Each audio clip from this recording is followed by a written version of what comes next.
Hi everyone, and welcome to this episode of Fan Art Friday. In this video I'm going to be showing you my drawing of Sephiroth from Final Fantasy.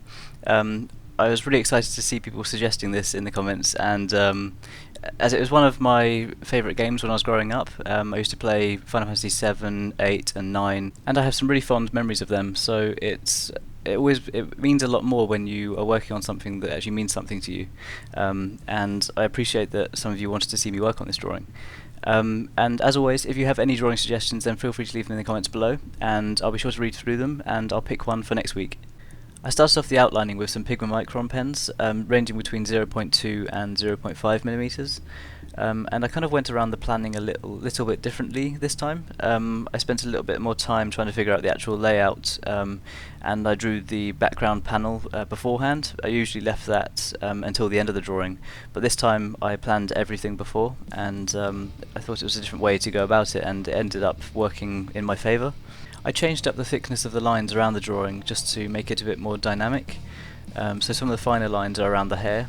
They're extremely fine, so I added most of the details with the shading and the highlights.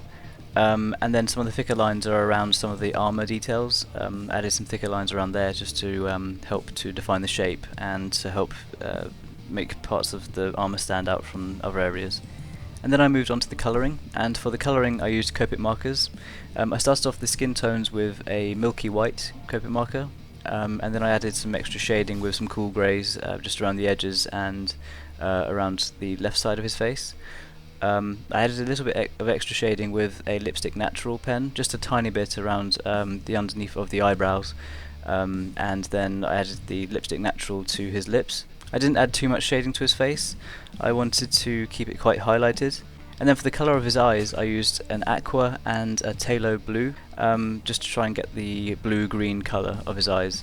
And then I obviously had to add the kind of cat's eye kind of pupil. And for the highlights I added with a Uni-ball Signo broad pigment ink white pen. This is amazing for adding some opaque white highlights around the drawing.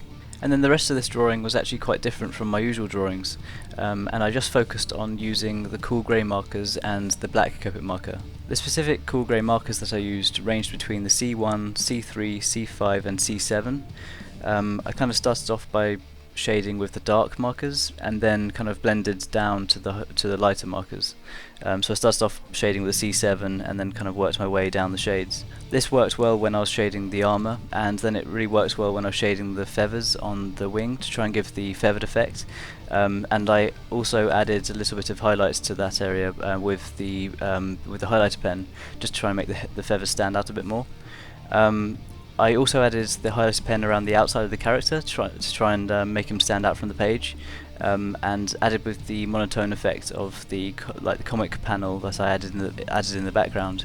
It kind of made the character stand out a lot more from the page, and I was really pleased with that effect. And as you know, I've been trying to use that a lot more in my drawings recently, and I think it's a good way of making your characters pop out from the page, and it seems to make the drawing seem a little bit more complete.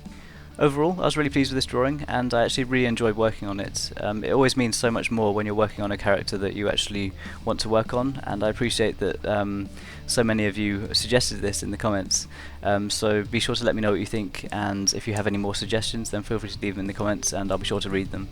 As always, if you enjoy these kind of videos then make sure to subscribe, and any likes, shares, favourites, that kind of support is hugely appreciated, and it really means so much to me to see, and it really helps the channel out.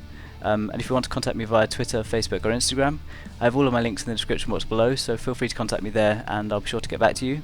And once again, thank you so much for the support on this channel, it really means so much to me. Thanks for watching this video, I really hope you enjoyed it, and I'll see you all soon.